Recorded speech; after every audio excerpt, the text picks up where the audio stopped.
This episode's brought to you by Heidi. Imagine kicking back while a HIPAA-compliant AI scribe writes your soap notes for free. Yes, you heard us right, Heidi is free.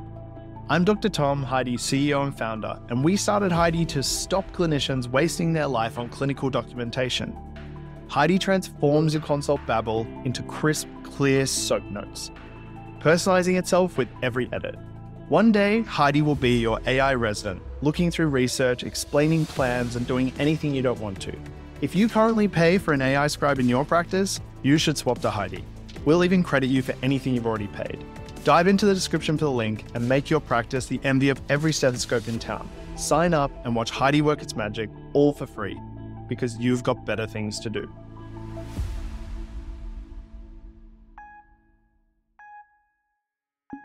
Hey, this is Brad Block, host of The Physician's Guide to Doctoring. This is a personal and professional development podcast for physicians where we have experts on the show that try to teach us everything we should have been learning while we were memorizing Krebs cycle. I'm your host, Dr. Kristine Goins, and today we have a distinguished guest with us. Sayra Alcazar brings over 28 years of legal expertise to our discussion today. Fluent in both Spanish and English. She specializes in immigration matters and is an integral part of the esteemed Rizzo and Associates PLLC. Sayra brings a wealth of experience, having served as a foreign attorney and associate in immigration law firms in Dallas and New Jersey. Her expertise extends to international law, including managing cases in Mexico, covering areas like international, environmental, oil, gas, and corporate matters.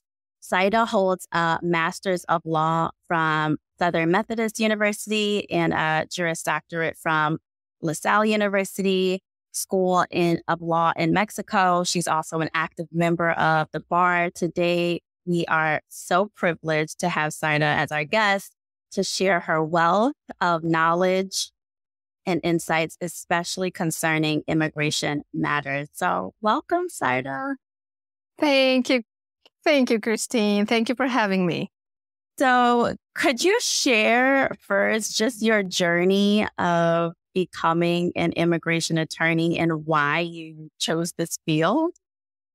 Sure. So, as any doctor, pretty much, right? You go as a general practitioner, right? GP. And when you start working, I guess you have this drive or little things that you like, but you don't know how to, still handle any cases. I mean, it's too soon when you finish the career or your postgrad to pick, an area. But little by little, I started working on corporate matters for big corporations, humongous corporations, all international law in Europe, in the States, and Mexico, Brazil, and whatnot, Latin American countries. And then little by little, I thought, this is not as personal as I thought it would be, right? Very related to the medicine. So I really wanted to see my clients. I really wanted to talk to them, to help them. And that's when everything started. So when I decided to move to Dallas and go for my master's, I met an amazing attorney.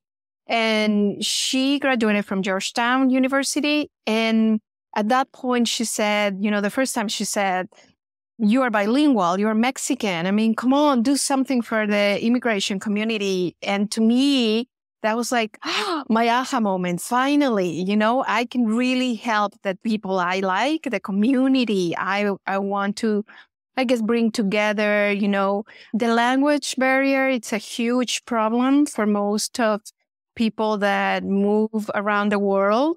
You move to Mexico and then very few people are fluent in the language, and that becomes an issue in general, not only for a legal matter, but in general. And that's when everything started. That's when everything clicked. And finally I said, well, after all these years of being, this what we call fancy lawyer, right? I mean, not seeing your clients, being all paperwork and stuff like that, I finally decided, I think I'm going to, give it a shot and see if that's something that I like.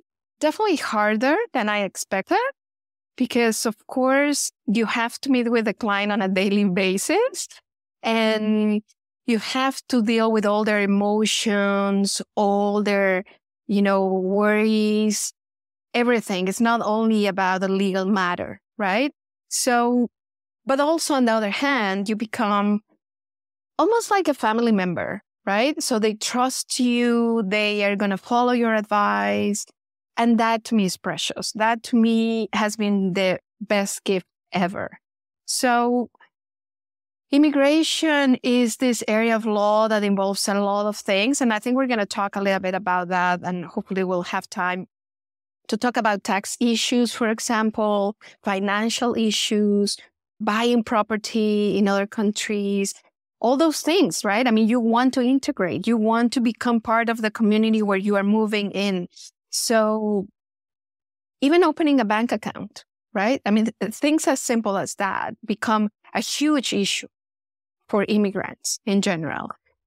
So I had to have this holistic approach of law. You guys, of course, have this term all the time, right? You use it in medicine all the time, but I use it in law all the time as well. Because for me, I need psychologists, I need doctors, I need, in general, coaches or therapy, therapists, a little bit of everything, different areas of expertise to be able to really help my client because their needs are endless. They have family that comes and goes, and sometimes it's hard for them because they don't want to let them go back to their home countries, of course, right? It's your ego talking and you want to be happy, so you want your family members near you. But sometimes they don't have a visa. They don't have a visa to stay. They don't have a visa to work. They have their own lives. And that's when everything, starts to get complicated. And I just love it. Now that I have this, I guess, group of people that can help me, I can help them establish whatever, country you pick, whatever language you pick, but establish in a country that you like, in the situation that you like, then everything is so much easier for people, right? The worries disappear. And little by little, you start getting the hang of a new system. Because that's another thing, right? Seems like all the legal systems have the same, I guess, goal, but at the same time, they don't have the same process, right? They don't follow the same process to achieve that goal. So that's also a problem, right? Things that, for example, in Mexico won't be a huge issue, in other countries is a big deal, right? It becomes a nightmare. So that's also a problem. That's also a problem when you move to another country. And, you go from there and buying a car, getting a license plate, everything. So it's been a journey, as you said, a beautiful journey. And I'm very grateful. I'm very grateful. I'm still learning law, believe me, every single day, just like medicine, right? Every case is different.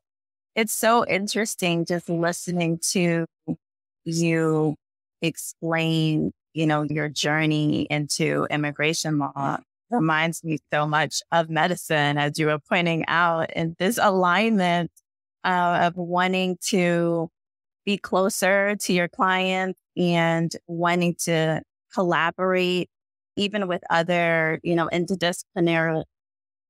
wanting to collaborate interdisciplinarily to allow them to achieve their desired outcome. Like you need a team, you need others to help you do that. And how many areas of their lives are involved in this one process, but it hits everything. It hits family, it hits the home, it hits culture. And so I really did want to dive in as you were mentioning some of these big areas like property.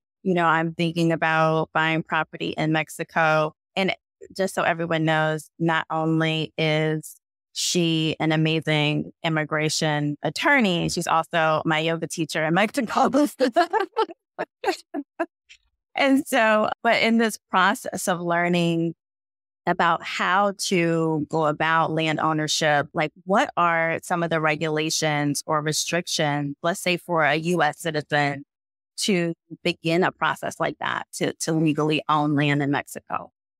So the first thing that you have to consider is that you're going to have to decide if you become a permanent resident or a temporary resident in Mexico before you buy land, right? Almost all countries in the world allow you to buy land under a tourist visa, right? But then the protection is very limited, right? You don't have full rights, let's say. Let's call it that way. Although, under every single constitution, you're going to have rights of property ownership. If you don't have the appropriate permit to be living in Mexico, to be working in Mexico, then the Mexican government is going to be, hesitant to give you full rights because they want you, of course, like any country, pay taxes, right? That's bottom line pretty much, right? And you guys have, I would say, something that's very important to consider. You're going to be taxed, as you know, as a U.S. citizen, what we call it worldwide income, right? So wherever you make money, you're going to be taxed. It doesn't matter where you live, technically. So it's a huge, I guess, burden on citizens because you're going to be filing taxes in both countries. You have to know the system. And most of us have a hard time finding a good accountant, filing our own taxes. So if, for example, a lot of people, when they come to Mexico, they want to buy property, but they want to build condos or 2 apartments, and then I leave and the main floor or whatnot. And then that's another issue because then you're receiving rental income, right? Again, it's, property taxes, income taxes, all these issues. And as I always say to my clients, try to find a good accountant because you're going to need it. You're going to need more than a tax attorney, more than a real estate lawyer, because that's also very important for you guys to know and be aware. In Mexico, we have what we call notarios, right? A notario is not the same figure as a notary in the States. So a notary in the States, the only thing they do is just to double check that is your ID, your signature, your address, and that's it, right? In Mexico, a notario, it's a lawyer. It's a lawyer that has a lot of expertise, and it's pretty much the only one that can handle any real estate transaction. So they will be able to do any survey for you, check on the title. And it's kind of like putting together a title company and a notary and, real estate attorney at the same time. So it's very good. It's very good. And they charge you a percentage depending on the cost of the property. So it's a little bit easier to know in advance the fees that they're going to be charging. But it's also very good because it's kind of like a one-stop shop, right? And for somebody that, it's not fluent in the language or it's not familiar with the system, it's so much easier to do it that way. Yeah, for sure. And it sounds actually quite efficient and convenient to have all of those things really in one person with the expertise. So as you were mentioning, there are these protections that are offered if you are actually, I guess if you hold like a residency then in Mexico, it would be beneficial to do that if you're trying to own property. So are there different types of residency options that would be available for a U.S. citizen in Mexico? Yes, there are 2 mainly, and temporary. Mm-hmm. Now, remember, it's very different also if you buy within ocean distance or if you buy, in the middle of the country, because the requirements are very different. Foreigners are not allowed to buy property within ocean distance. I think it's like 100 kilometers, something like that. So you are going to have to go through a trust, right? If you don't become a permanent resident, and then later on you do the citizenship process, right? So remember, it usually goes this way. So you become a temporary resident, then permanent resident, then you file for citizenship. Once you're a Mexican citizen, then you can own property near the ocean. But if you are not a citizen, then for sure you have to go through a trust. And the trusts are usually handled by banks in Mexico. So again, I mean, pretty reliable institutions. And at least, I mean, these are big banks, right? International banks. And it is not as confusing as in the States. So we don't have like these union banks and these small, banks that you find in some states that to me was very confusing, right? Because it's not similar. But these are banks that are in Europe, and most of them are already in the States as well. So it's very easy because you can be buying property and living in the States and sending all the documents to the office in the States. So it's convenient, right? It's easier. They make your life easier. But remember, if you're not a Mexican citizen and you still a U.S. citizen, you're going to have to go through a trust, even if you have your permanent or temporary.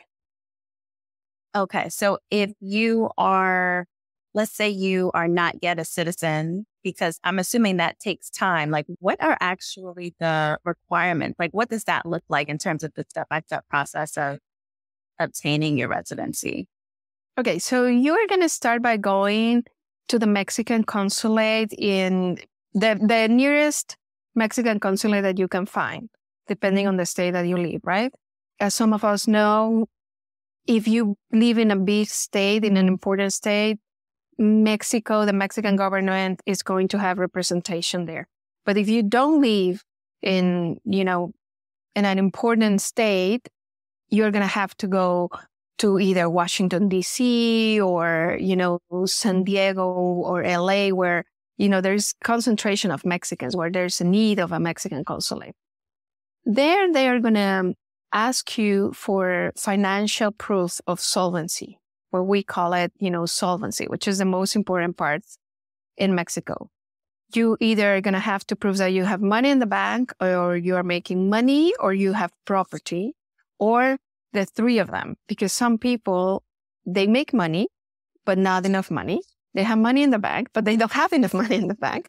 And they do have a property, but it's either hard to sell and convert that into cash value, what we call cash value, or you have it under a mortgage, so it doesn't count, And that's probably a lot of Americans that have all of them, their house under mortgage. Yeah. Exactly. That's why I'm mentioning that, because a lot of people say, I have a house. And I'm always, Mexico is very different, because we usually, when we say we have a house, it's because it's paid, Yeah. Very different in the U.S. Very different. So I always tell them, but how much do you owe in the house, right? What are your mortgage payments? And then when you start talking about that, then you realize that they still owe a lot of money. Okay. So it's really looking at those three different aspects of providing that financial proof. Okay. So you go to the Mexican consulate. And so I'm assuming that would be in the U.S. If I, am in Mexico, I would be going to like somewhere in Nayarit. Correct. To a local office. Or remember, in the location that we have two offices. We have one in Nayarit, and then we have one in Puerto Vallarta, right? So depending on where you live, it's going to be the location that you go. But most of the time, if you didn't enter with already a temporary permit, then you're going to have to go through the Mexican consulate in your home country, right? So they won't allow you to switch from a tourist visa to a temporary visa within Mexico. They want you to go back, do the process there, the first interview, then you come with a permit, have another interview, and then process your documents within the local office. And then let's say this is the second step on the process, right? The first step is the interview outside Mexico, then the second within Mexico. Then is when you finally request your temporary visa or your temporary residency visa. And if they approve it, they will approve it in 1 or 2 days, which is great. I think the only inconvenience right now, process-wise, is that there are a lot of foreigners applying, a lot, unbelievable. And well, there's a huge backlog. So sometimes you have to go 2 or 3 times, meaning 2 or 3 days in a row, only to get an appointment, right? Because to obtain an appointment is not easy anymore. It used to be very easy. And they don't have systems like, you can go online and set up an appointment and then go in person. No, you have to go in person. And sometimes, it can take, hours waiting online for you to get that. So the other important thing is once you go to the consulate outside Mexico, to the Mexican consulate in the US, and they approve your temporary permit, you have only 1 month to come to the country, to come to Mexico, and follow the process. If you don't do it within 1 month, it's all canceled, and you have to go back and redo everything. And this happens after your interview, or this is the interview that's in Mexico? No, this happens after the interview in the US. So you get your temporary permit approved, then you fly to Mexico, and then go for your second interview, but it has to be within a month. You cannot do it after a month. A lot of people, they don't follow through with the process for whatever reason.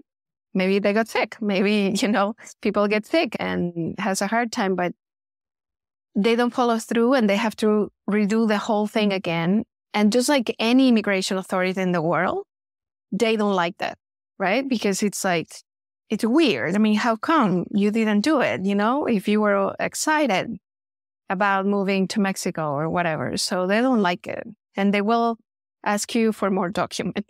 That's for sure. All right. So that means get it done the first time.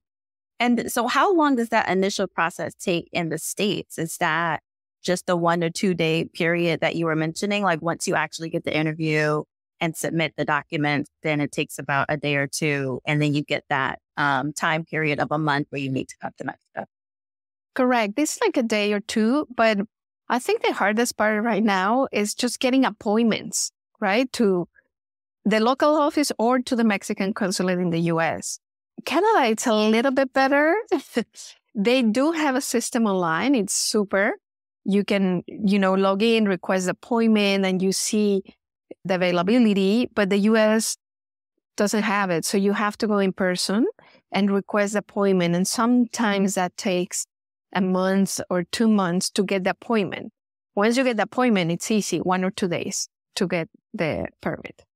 Okay. So it's getting that initial appointment. Okay. So then once you come to Mexico and in that 1 month period, then what happens? Then you file. Remember, I'm trying to call it a permit the first time. So you will differentiate between the stamp that they put on your passport at the Mexican consulate. And then when you are here in a local office, they will actually give you a card, right? They will give you, like what we call in the States a green card. They will give you a card that will issue a document. And that will be your permit, your temporary. It's temporary, though. You're going to have to file for renewal or, depending on what you want to do, right? You can also request a work permit, remember, because if you're going to work while you're in Mexico, always request a work permit. Okay. And you can do that once you have the temporary visa. But always be honest, because if you lie to an immigration authority about, I'm not working, and when you're young, nobody's going to believe you that you're not working. And with all these nomad and home office and, all these things, they don't believe people that are young, that they come to the country and don't work to support themselves. So You may have a little bit more of the requirements to prove like you work for such and such company, how much money you're making, W-2s, tax returns, whatever. But it's better to present those than being denied for documents, Because they know that you're getting money somehow to sustain yourself.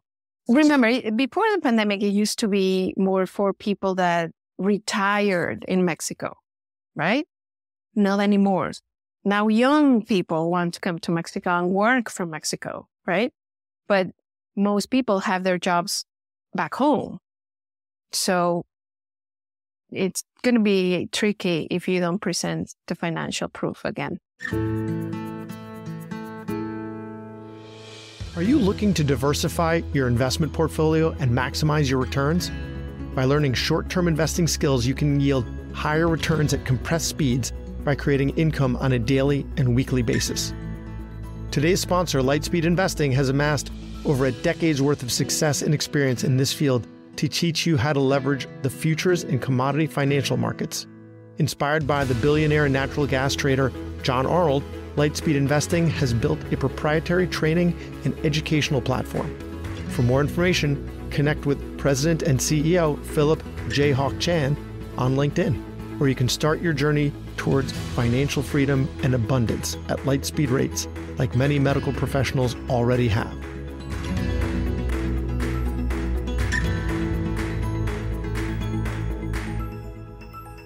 So then once you become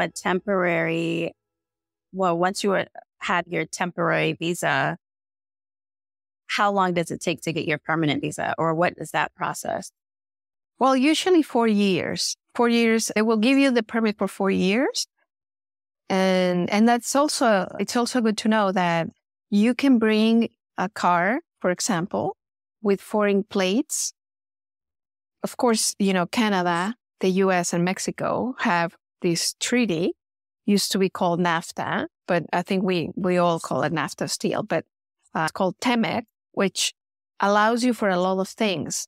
People, of course, if you haven't moved around these 3 countries, it's hard to know, but they will allow you to bring your car with US plates for 4 years without being penalized or anything.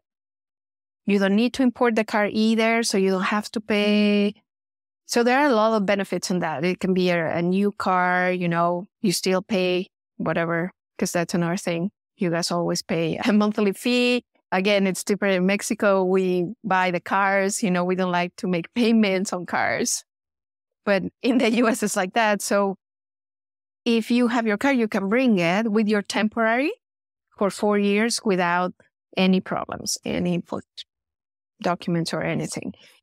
Are there any other benefits, I guess, to having the temporary visa? I mean, it sounds like on the road to owning more property or land, it would be beneficial for tax purposes.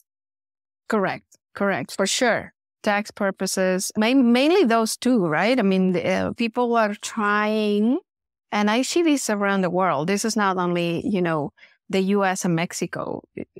We have, I guess, a bigger relationship with other countries, and it's easier, of course, but I see it everywhere. Like, people are trying to find passports that can give you more benefits, more options, more tax benefits, right? More health benefits, for example. That's another thing. Of course, if you become a citizen, the Mexican government will protect you, and you may be aware of this, which is going back to medicine, but we have socialized medicine in Mexico. So it is amazing, right? Amazing. I was just talking to a friend yesterday, and he was telling me that his son was living in New York at the time, and he was studying there and all that. Like, he had a problem. He had to go to the hospital, and it was very expensive.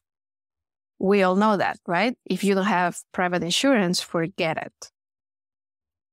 So he said, well, come back to Mexico, right? You're Mexican, come back to Mexico. So he came back to Mexico, and he was able to go to the hospital here. And he said, all the things that I heard, that the Mexican hospitals, the medicine here, that the doctors are horrible, none of that. I mean, They were amazing. They were, I guess I want to call it like more personal than in the States, right? Because they don't have to, I guess, see as many patients as in the States, and they truly take care of the patient. So he loved it. He was so happy, that his son was here and not in the States. So that's another really good thing. And of course, when you become a citizen, everything helps because they are going to give you what we call, Canada has it, and some countries in Europe as well. It's a pension just because you are getting older, right? And for Mexico, I forgot how they call it in Canada, but it's kind of like a second pension to keep the inflation at the same rate as your original pension, right? Because we know that your original pension, it's going to be going, down in value pretty much. And this pension, the second pension, kicks in to pretty much help you with inflation. So it's really good. And of course, you get discounts on everything, right? Everything like theaters and movies and all that stuff. Well, it's interesting, too, that you mentioned the healthcare aspect, because I've received healthcare in Mexico before. And I mean, the doctors really are, they really are amazing. They would use technology that I've actually never seen them use, in the States for procedures. And, I've had an important procedure done in Mexico and everything was amazing. Everything really was amazing. And I didn't have insurance. I mean, I have international health insurance. So I initially paid out of pocket and was reimbursed, but it was really a beautiful experience. So thanks for sharing that, and that being another one of the benefits. And so if I was purchasing property now, of course, if I wouldn't be a citizen at the time that I obtained the property, because it sounds like it takes some time. So you're going from temporary visa to permanent visa, that's about 4 years, and then have to go from there to citizenship. So if you're buying property under, let's say a temporary visa, how does that impact things versus waiting until you have citizenship? Or does the tax structure kind of like change for you at that point? Or what is your advisement around that? Well, the only thing that changes is the fact that you're going to have a trust and pay a fee every year for that trust. Versus being a citizen, you don't have to have a trust and pay that fee. So it's going to be under your name once you become a citizen. Before, it's going to be under the bank's name, under the trust's name. So it's just a fee. But also remember, in the corporate world, a lot of people like to have trusts just because when you're transferring property between family members, you don't pay taxes, right? So depending on the value of the property, you may consider having a trust anyways, right? So it is a legal figure that not a lot of people explore because it's not as common. It is common in the area where we're at, but it is not common when you, for example, live in San Miguel de Allende, right? I mean, a lot of people live in San Miguel or move to San Miguel de Allende. They don't have to do that because they're not near the ocean. So it's not a big problem. But on the corporate world, it's also good. So you don't have to change names, transfer money, pay taxes, and that helps. Every little bit, helps. Yeah. So there are some benefits to having the trust and kind of keeping it in that particular structure, particularly when you're thinking about legacy or kind of leaving it to someone. Exactly.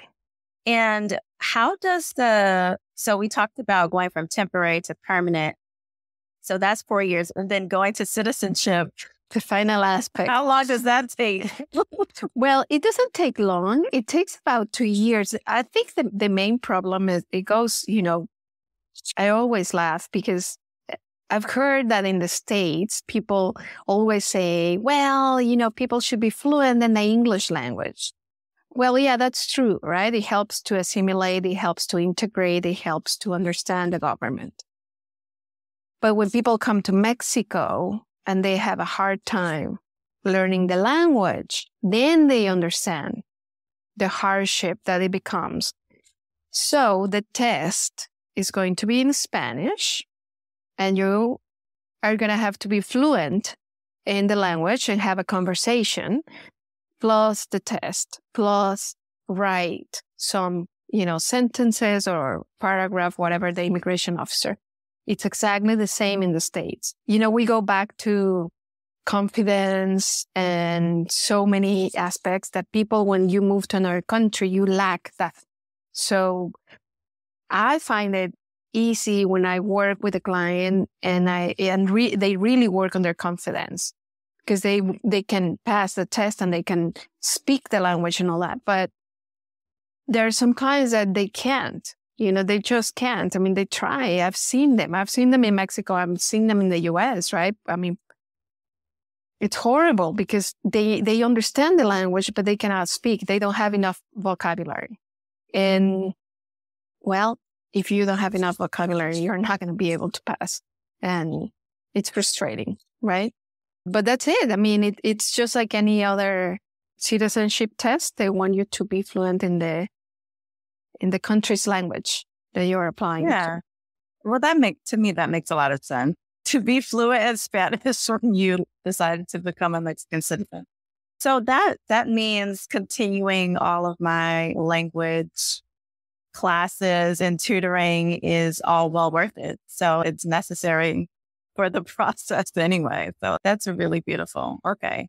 That's really great to know. So coming back for a minute to that tax question, do you know the difference in the percentage, I guess, of taxes that there would be for having the trust versus being a citizen and having it under your name? No, fortunately, I don't have a number. As far as I remember, it goes against the value of your property. So depending on how much, you value the property is how much you're going to pay for the trust. So it depends. It varies, right? It's not the same as having a condo or having a house, a big house. And it is very easy for people to, when they come to Mexico, I don't know why, but Californians in general, right? But people from the coasts, right? If you sell your house in the States and then you bring the money to Mexico, you get very excited because you can have a huge property, right? But remember, having a huge property means paying big property taxes and trust fees and all that. So, of course, not as bad as in California or in New York City or, Washington, D.C. But to me, if you're moving to another country to be happier, to have more freedom, that means you are trying to get rid of, these issues, right? Paying high taxes for a property that it's not valued in the amount that you think it is valued. So you guys have to be careful. You guys have to be careful on that. That for sure, it's something that you have to think about before buying or building. Because we all go crazy. We think, it's amazing. I can have, for a condo in the States, I can have a huge house here. Well, yeah, but it's going to cost. In the long run, it's going to cost you.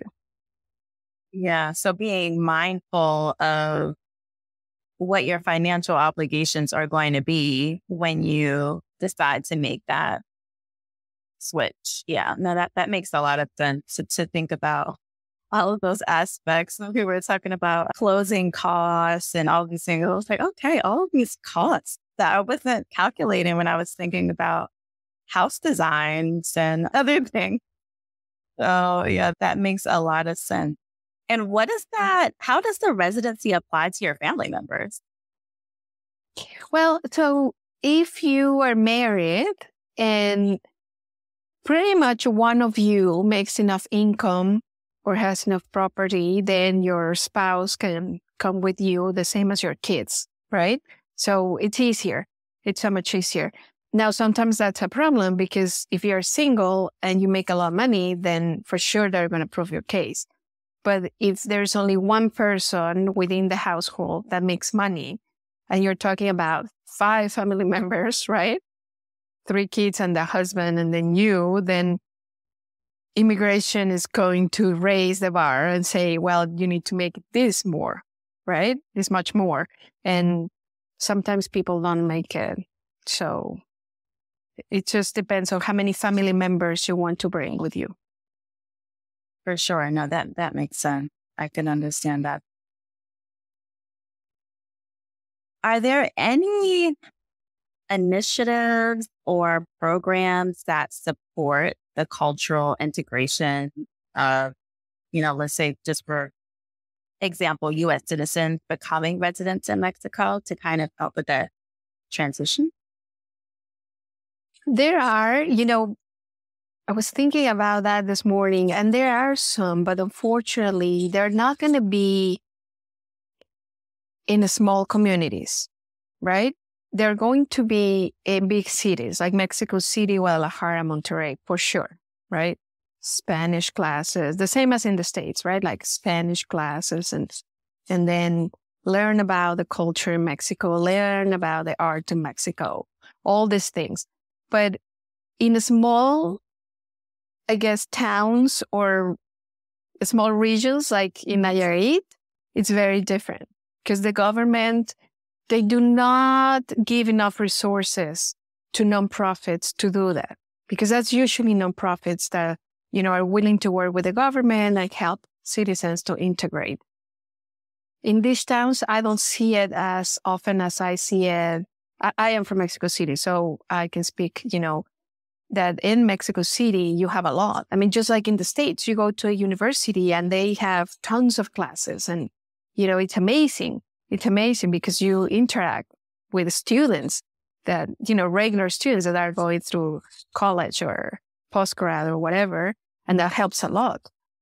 But in these small towns, I don't see it. It's hard to get these programs. Of course, like anybody and any, nonprofits, we try to do it. We try to help with that because we see a lack of, I don't want to call it interest, because I think that the government have a lot of interest in people, knowing and the country rules and the culture and all that. But if you don't have the infrastructure, then it's harder. So here the citizens are the ones that have to start promoting those initiatives. No, that's really understandable. And so given your, experience and expertise in this process, what would you say are your best recommendations for people who are trying to immigrate to Mexico? If those programs are not there, what could people do who are immigrating? What types of activities, what would you advise them to do to learn more about the culture and to make sure that they are integrating into the... Right. Well, I think you mentioned it before. First of all, please try to learn the language, right? That's very important. If you cannot communicate while you are here in Mexico, then your life is going to be miserable because you're going to get frustrated and people are not going to have the time to sit with you and guide you through. And, so it is in your benefit to learn the language. Now, we are very fortunate that Mexico and the U.S. have this very tight relationship in every single sense. And there are even Mexican universities with programs in the States as these Mexican universities sharing the culture and sharing, the integration and these initiatives. So go through any of those programs, at least to know and familiarize yourself with not only the culture, but the way we see things, right? Which is very different. Every single country has their own way to do things, their own government system. So they will teach you there. And if you can take advantage of that, then when you come to Mexico, it's going to be so much easier because you're going to understand why we like to eat salsas, right? Why we like to eat tacos all the time, right? I mean, small things, but that will connect you with the local people. And then you're going to feel part of the town. You're going to feel part of the community.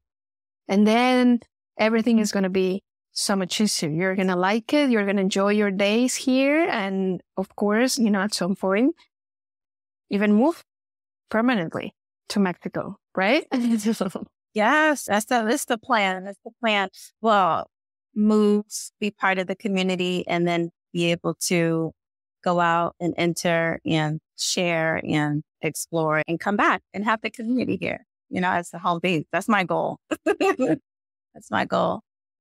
So thank you so much just for sharing. I mean, just so many valuable insights and your expertise. And before we wrap up, do you have any final thought, advice for our physician listeners who aspire to, explore the world and even possibly emigrate to Mexico? Well, I think you mentioned it also. And this is a word that even as a yoga practitioners, right, we take it, I guess, lightly, but be mindful, be truly mindful. What do you want? Try to find, if you really like to learn other languages, other cultures, then this is the place, right? Because you're going to interact. I don't know, maybe some people are listening to this are not familiar with some areas in Mexico, but we have a lot of Europeans here, a lot, from every single country in the world. And it is amazing. It is like a melting pot. Like, I've heard that phrase in New York City so many times. And here is exactly the same thing. It's just in a different way, right? But the same attitude, the same hunger of learning from others. So if you're mindful and you pay attention to what would you like to buy, where would you like to be, and how, in general, you picture your life in the future, then I think you're going to be set. No surprises. You manage the risk of everything, being risk management, the most important part of everything, right? Financial risk, health risk, because of course, if we go through situations that we don't like, we're going to get sick, right?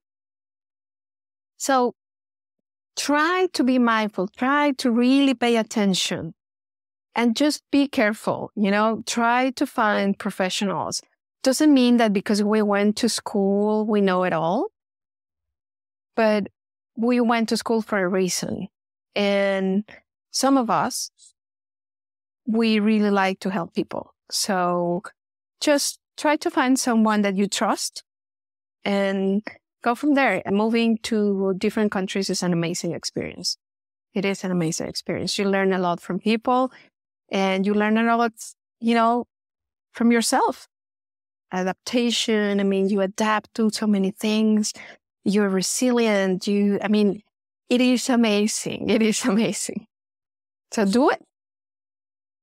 Absolutely. Well, thank you so much, Sayra. I am really grateful that I met you, and I've already learned a lot from you. And I'm really excited to be part of the community there, bit by bit. It sounds like it's going to take me some time, but it's all part of that amazing journey. So I thank you so much for coming and sharing your expertise. For those who want to learn more about you, where could our listeners find you?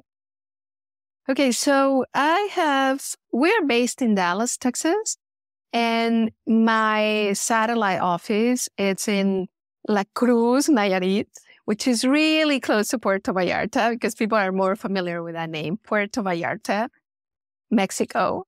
And our phone number is 972-363-7026. So if anybody, wants to check our website, resolaw.com, there you can send us an inquiry and we will reply to you and then go case by case, right? Beautiful. Beautiful. Well, thank you so much for being with us today. Thanks so much for sharing your wisdom. And we'll see you next time, everyone. Thanks for joining. Thank you. Thanks again from Heidi. Elevate your practice with a free AI scribe, zero cost, HIPAA compliant, and time saving. Ready to swap? We've got you covered for past AI scribe expenses. Head to HeidiHealth.com, get started, and make your practice the envy of every stethoscope in town. Thanks for listening. I have a favor to ask. You listened to the episode until the end, which means you either fell asleep or you really liked the episode. So please share it, or like it, or comment on a social media post, or write us a 5-star review. Something. It would really help me out. And maybe what you learned from this episode can help someone else too. The views expressed in this episode are those of the interviewer and interviewee and don't represent the views of their employer or even their significant other. Even though the magic of podcasting make it sound like I'm talking directly to you. This is not a doctor-patient relationship, and this is not medical advice, or financial advice, or really any advice. Thank us again for listening to The Physician's Guide to Doctoring.